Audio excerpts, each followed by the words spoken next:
Magandang tanghali, Luzon, Visayas at Mindanao. Narito na ang nagkakaisa at pinakamalawak na pagbabalita. Sa pangunguna ng Presidential Communications Office na kinabibilangan ng Philippine Information Agency, Philippine News Agency, Presidential Broadcast Service Radyo Pilipinas, IBC at PTV. Ihahatid namin ng mga komprehensibo at mahalagang balita mula sa iba't ibang bahagi ng bansa. Mula sa PTV, ako po si Joshua Garcia. Ito ang Balitang Pambansa. Ngayong tanghali sa Balitang Pambansa, pilot implementation ng 20 pesos na kada kilo ng bigas aarangkada na sa Visayas sa susunod na linggo. Mga LGU sa Visayas, target na ipatupad ang murang bigas hanggang matapos ang termino ni Pangulong Ferdinand R. Marcos Jr. Pag-angat ng standing ng Pilipinas sa Global Innovation Index, ipinagmalaki ng Pangulo. Pangulong Marcos Jr. tiwalang matatapos ang National Fiber Backbone Project sa ilalim ng kanyang termino. Period of national mourning, idineklara ni Pangulong Marcos Jr. para sa pagpanaw ni Pope Francis. Kooperasyon ng Pilipinas at Japan sa larangan ng ekonomiya, depensa at iba pa, kabilang sa tututukan sa pagbisita ni Japanese Prime Minister Ishiba Shigeru sa bansa sa susunod na linggo. At Department of Education maglulunsad ng summer programs para higit na hasain ang kaalaman at tugunan ng learning gaps sa mga mag-aaral.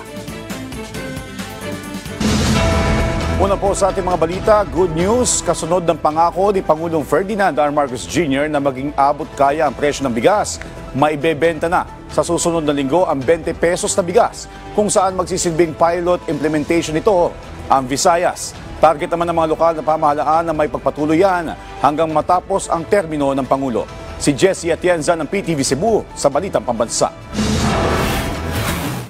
Kaunting paghihintay na lang at may isa sa katuparan na ang pangakong mas abot kayang bigas para sa mga Pilipino. Ito ang inihayag ni Pangulong Ferdinand R. Marcos Jr. sa harap ng nalalapit na pagbebenta ng 20 pesos per kilo na bigas. Kinumpirma ni Agriculture Secretary Francisco Chu Laurel Jr. na magsisimula na sa susunod na linggo ang pilot implementation ng 20 pesos na kada kilo ng bigas sa Visayas.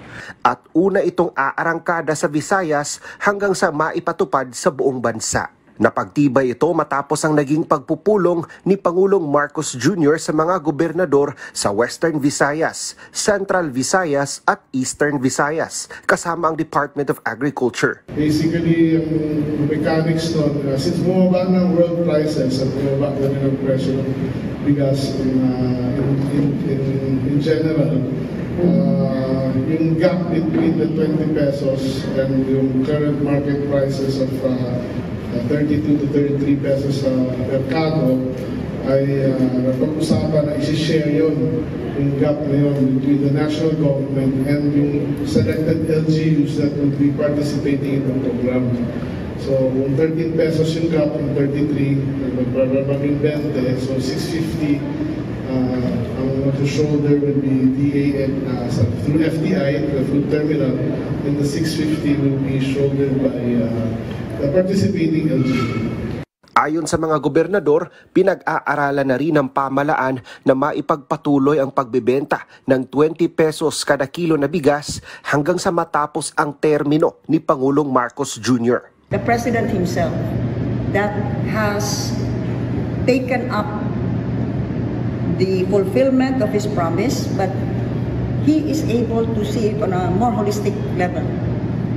The Department of Agriculture being on board, and as was already discussed, our palay farmers also now being assured of a ready market. Well, logistically, Visayas region is parang almost the same area lang naman tayo lahat. So working together with other governors from the Visayas, it's also parang reassuring din sa amin na may tutulong din sa amin. Sa ngayon ay pinaplano na ng mga lokal na opisyal kung papaano ang magiging sistema sa pagbebenta ng mas mura pang bigas sa kani-kanilang lalawigan. The President gave us an avenue where we can get cheaper rice. The LGUs will subsidize a bit but the distribution on how it will be given to the people, how it can be accessed by the people, is really up to the LGU. So we have different strategies. That's why we were kind of debating. Because again, this is an experiment, but it's a commendable program. Mula sa PTV Cebu, Jesse Atienza para sa Pambansang TV sa Bagong Pilipinas. Kaugnay niyan, pinuri ng liderato ng Kamara ang paghahatid ng administrasyon ng 20 pesos per kilo na bigas sa Visayas. Ayon kay House Speaker Martin Romualdez, simula pa lang ito. At sa tulong ng whole of government approach, tiyak na masusundan pa ang programa hanggang maabot ang bawat sulok ng bansa. Sa panig ng Kamara, may mga panukalang batas pa niya silang ipapasa para may pagpatuloy at mapalawig pa ang 20 pesos rice program. Giit ni Speaker Romualdez, kapag nagtagumpay pa ang alyansa para sa Bagong Pilipinas senatorial slate ng administrasyon sa Hatol ng Bayan 2025, mas madaling maisusulong ng administrasyon ang iba pang inisyatibong pang-agrikultura sa bansa. Ipinagmalaki ni Pangulong Ferdinand R. Marcos Jr. ang pag-angat ng Pilipinas sa Global Innovation Index. Samantala, positibo ang Pangulo na makukumpleto ang National Fiber Backbone Project bago matapos ang kanyang termino. Si Alvin Baltazar ng Radyo Pilipinas sa Balitang Pambansa. Kumbinsido si Pangulong Ferdinand R. Marcos Jr. na nagbubunga ang hakbang na ginagawa ng pamahalaan sa larangan ng digital space. Ayon sa Pangulo, base na din ito sa standing ng Pilipinas sa Global Innovation Index kung saan ay umangat ang estado ng bansa. Ipinahayag ng punong ekutibo na sa 133 economic countries ay nag-improve ang status ng Pilipinas noong nakaraang taon mula 2023. Sa 56 place niya noong 2023 ay mas gumanda pa ang posisyon ng bansa noong 2024. Kahayagan niya ng improvement na ito, sabi ng Chief Executive, na nagbubunga ang hakbang ginagawa ng pamahalaan para maiangat ang kaunlaran ng bansa sa pamamagitan ng innovation. In the Global Innovation Index, out of 133 economies, we rose from 56th place in 2023 to 53rd place in 2024. It is an improvement that reflects our collective effort to accelerate Philippine progress through innovation. Sa kabilang dako ay pinahayag ng Pangulo na tatapusin ang kanyang administrasyon ng National Fiber Backbone Project sa susunod na 3 taon o sa pagtatapos ng kanyang termino. Ito ay ang proyekto na naglalayong mapabilis ang internet speed at accessibility sa buong bansa. Ayon kay Pangulong Marcos, nang inilunsad noong April 2024 ang National Fiber Backbone Project Phase 1 ay nakapagtatag na ang pamahalaan ng maraming free Wi-Fi sites sa buong bansa. Nasa 11 milyong user na, sabi ng punong ekutibong napagsilbihan nito as of March 2025, kabilang na ang mga geographically isolated and disadvantaged areas o GIDA. Saklaw ng National Fiber Backbone Project ang pagkakamit ng libu-libong kilometro ng fiber optic cables mula Luzon, Visayas hanggang Mindanao, ganun din ang pagkonekta ng mga regional at provincial offices ng gobyerno sa isang secure at mabilis na network. The NFB will deploy fiber optic cable and wireless technology required to enhance internet accessibility and speed nationwide. We aim to complete the entire project by 2028. Para sa Balitang Pambansa, Alvin Baltazar ng Radyo Pilipinas.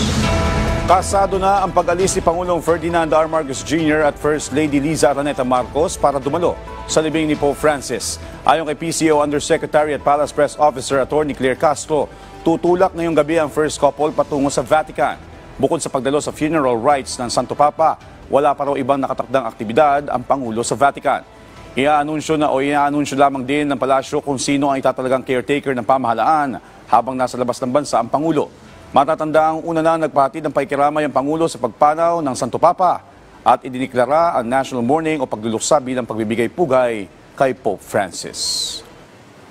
Mamayang gabi po ang pag-alis po ng first couple. The funeral will be attended by the first couple this Saturday, April 26.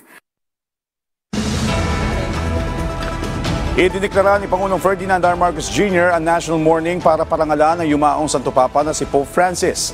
Batay sa Proclamation No. 871 na nilagdaan ng Pangulo noong April 21, marapat lamang nabigyang pugay ang Santo Papa na naging malaking impluensya sa buong mundo.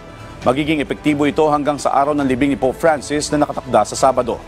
Inatasan din ng Pangulo ang lahat ng tanggapan ng pamahalaan, pampribado man o pampubliko, na ibaba sa half-mast ang watawat ng Pilipinas. Binigyan din ni Pangulong Marcos Jr. ang kahalagahan ng pamana ni Pope Francis, mga halagang kinakatawan ng pagmamahal, awa at pananampalataya na patuloy na nagbibigay anya ng inspirasyon sa sambayan ng Pilipino at sa buong mundo. Una na nagpahatid ng pakikiramay ang Pangulo sa Simbahang Katolika, kasunod ng pagpano ng Santo Papa at kinumpirma na rin ng palasyo na dadalo ito at ang First Lady Liza Araneta Marcos sa libing ni Pope Francis. Naglabas ng karagdagang detalye ang Vatican kaugnay na magiging funeral mass para kay Pope Francis na gagawin sa Sabado at ang Novendiale o ang 9 na araw na pagluluksa ng Simbahang Katolika.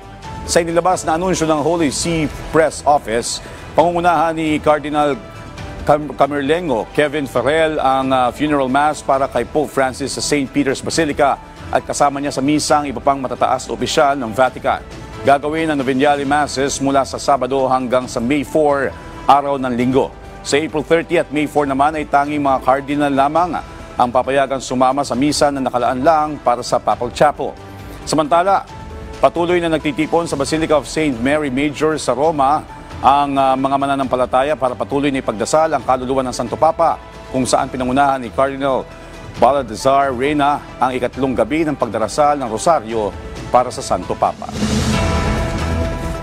Nakatakdang bumisita sa bansa si Japanese Prime Minister Ishiba Shigeru sa susunod na linggo, ayon sa Presidential Communications Office. Sa April 29, Martes, inaasahan darating si Shigeru para sa kanyang 2 araw na official visit.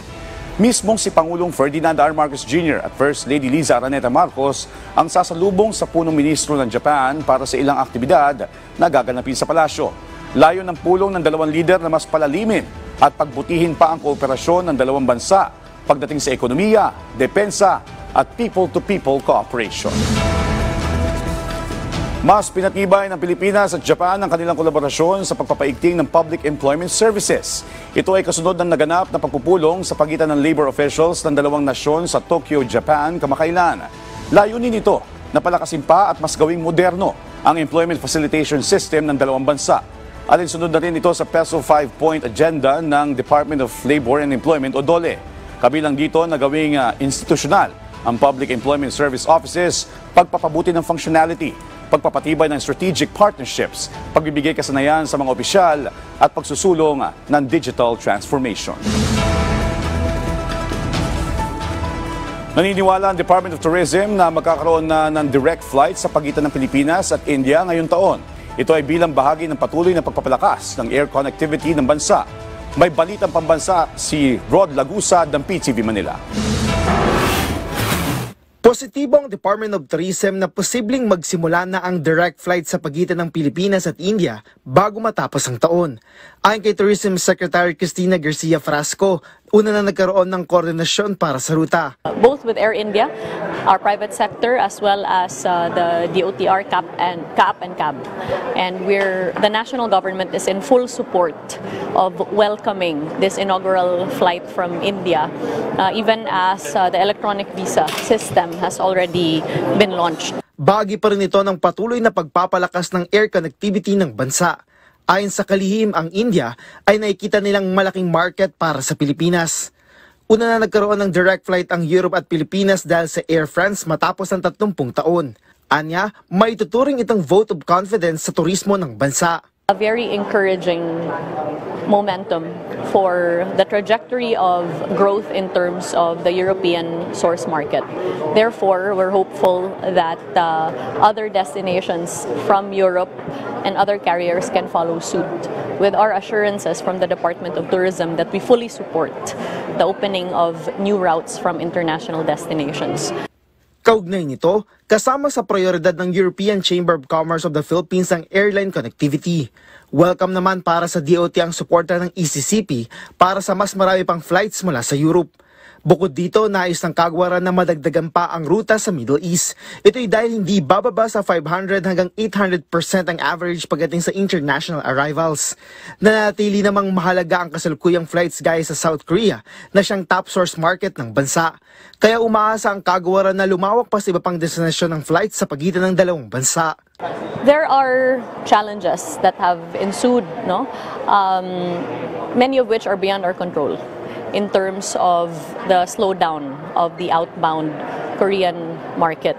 Nonetheless, we are increasing our aggressiveness in terms of marketing and promotions to Korea. And at the same time, we are also maintaining and expanding our partnerships, especially with our tourism stakeholders based in Korea. Mula sa PTV Manila, Rod Lagusad, Balitang Pambansa.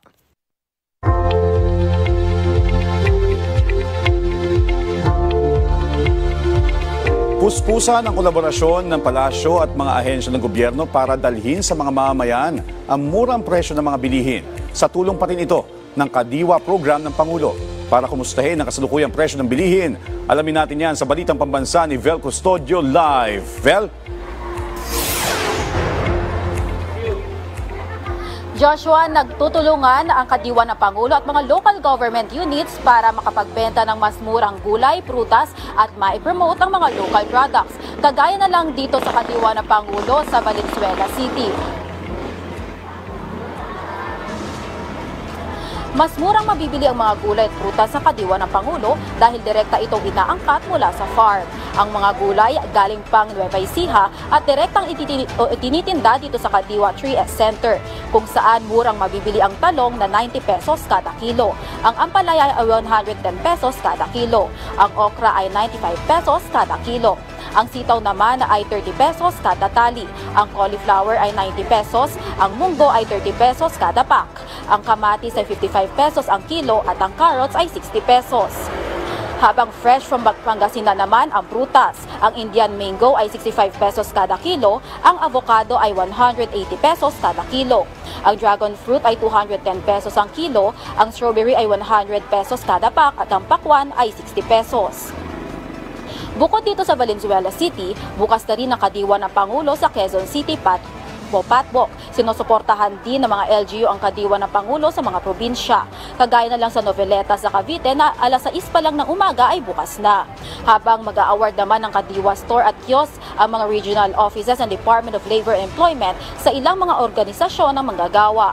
Katuwang dito ang Dole Regional Office Central Luzon, Calabarzon at Central Visayas. Bukas, ilalunch rin ng Kadiwa ng Pangulo sa National Capital Region Police Office o NCRPO. Samantala, mula sa NFA warehouse sa Valenzuela City, 5 trucks na naglalaman ng tigi isang taang sako ng bigas ang dadalhin sa DA-FTI at itatransport sa Kadiwa Center. Ayon sa FTI, 2 truck ng Kadiwa ang nakaabang para dalhin sa Pangasinan at Aurora. Joshua, dito naman sa Valenzuela City, itong broccoli ay mabibili lang ng 100 pesos kada kilo. Kung bibilhin nyo siya sa palengke ay umaabot siya ng 100 pesos kada kilo. Habang ito namang patatas ay mabibili lang dito ng 80 pesos. Kung titignan sa prevailing price sa market ay umaabot siya ng 100 pesos kada kilo. Kaya tama naman na mas mura ngang mabibili ang mga produkto dito sa Kadiwa. Para sa mga gusto pang dumayo dito sa Valenzuela City sa Kadiwa ng Pangulo, ay bukas ito hanggang alas 5 ng hapon. Mula sa People's Television Network, Vel Custodio, Balitang Pambansa. Maraming salamat, Vel Custodio ng PTV Manila. Samantala, suportado ni Pangulong Ferdinand R. Marcos Jr. na buhayin muli ang steel mill industry sa Northern Mindanao. Sa kanyang pulong kasama ang key officials ng Regional Development Council of Northern Mindanao, binigyan diin ng Pangulo ang mahalagang papel ng industriya sa pagpapalakas ng sektor ng industrialisasyon. Git niya, may mga isinasagawa ng mga pulong sa pagitan ng local at foreign groups para maisakatuparan ang revival ng National Steel Corporation. Aatasan na rin ng Pangulo ang Energy Department na pag-aralan ng kakayahan ng Agus Pulangi Hydropower Complex sa Bukidnon na makapag-supply ng kuryente na kailangan ng steel mill. Napag-usapan din sa pulong ang iba pang infrastructure projects sa Mindanao na naglalayong maisulong ang pag-unlad sa rehiyon. Naglatag ang Department of Education ng iba't ibang summer programs para mapalakas pa ang foundation skills ng mga mag-aaral. Sa naturang programa, ilulunsan ng DepEd ang bawat bata makabasa program para sa reading proficiency ng mga estudyante na sa grade 1 hanggang 3 sa Region 9. Kasama rin dito ang nutrition at vision screening, gayon din ang papapabuti pa ng mga kakayahan ng mga guro. Ipatutupad naman ang remediation program sa grade 3 learners na kabilang sa may mababang grado sa Comprehensive Rapid Literacy Assessment. Isasagawa naman ang Summer Academic Remedial Program para sa grades 4 hanggang 12 na bumagsak sa 1 hanggang 2 subject sa nakaraang school year. Inatasan din ng regional offices na patuloy na ipatupad ang kanilang regional remediation programs para sa pagbabasa at mathematics para sa grade 4 hanggang 12. Giit ng DepEd, hakbang lamang ito para mas mapataas pa ang antas ng kaalaman at kakayahan ng mga estudyante, batay na rin sa direktiba ni Pangulong Ferdinand R. Marcos Jr. Puspusa na ang pagpapadala ng automated counting machines ng COMELEC sa iba't ibang bahagi ng bansa. Sa panayam ng Radyo Pilipinas, sinabi ni COMELEC Chairperson George Erwin Garcia na simula sa Mayo 2 hanggang 8 ay magsasagawa ng final testing and sealing ang mga guro na tatayong electoral board.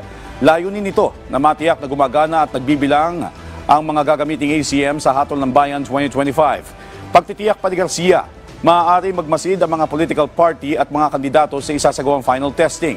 Sa ngayon, target ng COMELEC na matapos ang deployment ng ACM ngayong Abril. Yan po yung tinatawag na final testing and sealing. Yan po yung kahuli-huli ang pagkakataon na ang mga makina ay masusubukan, magpifeed ng mga balota, makikita yung performance, magpiprint ng mga election returns bago ito isilyado muli. At muli itong mabubuksan sa mismong araw na eleksyon sa Mayo 12. So lahat po ng political parties, lahat ng mga kandidato o yung kanilang mga tauhan pwede pong magmasid sa bawat presinto sa pagkukondak ng tinatawag na final testing and sealing. Mahigpit na seguridad ang ipinatutupad sa warehouse ng COMELEC sa Legazpi City. Nagsimula na kasing dumating ang mga automated counting machine na gagamitin sa Hatol ng Bayan 2025. Si Paul Hapin ng Radyo Pilipinas, Albay, para sa Balitang Pambansa. Todo higpit na ang Philippine National Police at Armed Forces of the Philippines sa warehouse na ito ng Commission on Elections sa Legazpi City. Dumating na kasi ang mahigit 2,000 automated counting machines o ACMs at consolidated canvassing systems na gagamitin sa Hatol ng Bayan 2025. Yung Police Regional Office 5 ay very committed na i-secure ang ating mga ACM tsaka CCS dahil ito yung pag-asa natin na magkaroon ng credible election ngayong May. So ito po ay binabantayan hindi lang ng private security company ng F2, bagkus dinagdagan po ito ng Legazpi City Police Station ng personnel na magbabantay 24/7. Paglilinaw ng COMELEC Bicol, hihintayin muna nila na makumpleto ang 5,097 na ACMs bago nila ito ipadala sa mga munisipyo at probinsya sa rehiyon. At para walang maging aberya sa mismong halalan, may mahigit 1,000 ACMs na backup units na ipapadala sa Bicol. Bukod sa paparating na halalan, isa sa mga pinaghahandaan pa ng COMELEC Bicol ay pagsasagawa nila ng testing and sealing. Ang pinaka-purpose talaga ng testing and sealing is to show to the public that the machine is working, that the machine is not loaded with anything, that it is functioning, and it is prepared for the election day. Sa ngayon, hinihintay na lamang ng COMELEC ang pagdating ng mga balota at mga eleksyon paraphernalia na gagamitin sa halalan. Mula sa Radyo Pilipinas Albay, Paul Lapin para sa Balitang Pambansa. Kasalukuyan na ang isinasagawa ng Philippine National Police Region 2 ang hot pursuit operation para tuntunin ang bumaril kay Mayor Joel Ruma at iba pang nadamay matapos silang pagbabarilin kagabi habang nangangampanya. Si Mary Joy Javier ng PIA Region 2 para sa Balitang Pambansa. Agad na ikinasa ng pulisya ang malawakang investigasyon sa pagbaril at patay sa alkalde ng Rizal, Cagayan at 2 pa nitong kasamahan habang nangangampanya kagabi. Sa ngayon ay kasalukuyang ginagawa ang hot pursuit operation para huliin ang bumaril kay Mayor Joel Ruma at sa 2 pa nitong mga kasamahan na nakilalang sina Merson Agibigel at Melanie Tanlay matapos silang pagbabarilin habang nagkakaroon ng picture-taking pasado alas 9 kagabi. Agad namang isinugod ang mga biktima sa Tuwao District Hospital, subalit idineklarang dead on arrival ang nasabing alkalde. Ongoing nga po yung picture taking ng nasabing grupo ng biglaan na lamang po na nagkaroon nga po ng putukan na nagmula nga po doon sa mountainous area nga po ng nasabing barangay hall Mariin namang kinondena ni PNP Regional Director Police Brigadier General Antonio Marallag ang karahasan at nananawagan sa publiko na makipagtulungan sa investigasyon upang makamit ang hustisya at masigurong ligtas at payapa ang nalalapit na halalan. Sa ngayon, umaasa ang mga opisyal na hindi na masusundan ang ganitong karahasan, lalo na't papalapit na ang halalan. Mula sa PIA Cagayan Valley, Mary Joy Javier, Balitang Pambansa. OFW sa Dubai na ginawa ng kaso makakauwi na sa Pilipinas. Mga tulong ng pamahalaan, nakahanda na. Si Bea Gaza de Guzman ng Radyo Pilipinas para sa Balitang Pambansa. Patitignan po natin ito, Kare, Manay. Huwag kayong mag-aalala. Magaling po yung abogado natin doon sa Dubai. Mabilis na tinupad ni Migrant Workers Secretary Hans Leo Kakdak ang pangako niya na tutulungan ang overseas Filipino worker na inaresto sa Dubai dahil sa gawa-gawang kaso. Sa panayam ng Radyo Pilipinas World Service, kinumpirma ni Labor Attaché for Migrant Workers Office o MWO Dubai, Attorney John Rio Bautista na makakauwi na sa Pilipinas ang ating kababayan na itinago sa pangalang Shaila. Pinatututukan kasi ng husto ng kalihim sa MWO Dubai ang pagbibigay ng legal na tulong. Pagtitiyak pa ni Secretary Kakdak kay Nanay Susan, ina ni Shaila, tuloy-tuloy ang tulong ng pamahalaan sa kanila para hindi na mapilitang mag-abroad si Shaila. Hindi lamang po pagpapauwi ang tulong na ibibigay natin sa kanya, kundi yung patuloy ng pagbigay ng assistance, financial assistance para makapag-move on siya, makapagnegosyo siya o ano pa man ang ninanais niya para lumagi na lang ho siya dito sa ating mahal na bayan. Wala namang patid ang pasasalamat ni Nanay Susan sa mga ahensya ng pamahalaan na nagtulong-tulong para makauwi na si Shaila. Kina Secretary Hans Leo Kakdak at ang buong DMW, salamat po sa inyo. Attorney John Rio Bautista, Labor Attaché, Migrant Worker, Officer and Philippine Consulate sa Dubai po. Salamat po mga sir. At ang Presidential Broadcast Service Radio, Pilipinas Manila at Radio Sir, Pilipinas World Service. Lahat po ng bumubuo ng programa na Bangon Bayang Mahal. Okay. Higit sa lahat, kay Pangulong Bongbong Marcos po. Salamat po sa inyong lahat. Mula sa PBS Radyo Pilipinas, Bea Gaza de Guzman para sa Balitang Pambansa. Kasabay na nararanasang init ng panahon, tiniyak ng Bureau of Corrections na nasa maayos na kalagayan ang mga persons deprived of liberty sa kanilang mga piitan. Ayon kay Bucor Director General Gregorio Katapang, marami na silang nailipat at napalaya ng mga PDL na nakatulong para lumuwag ang kanilang mga kulungan.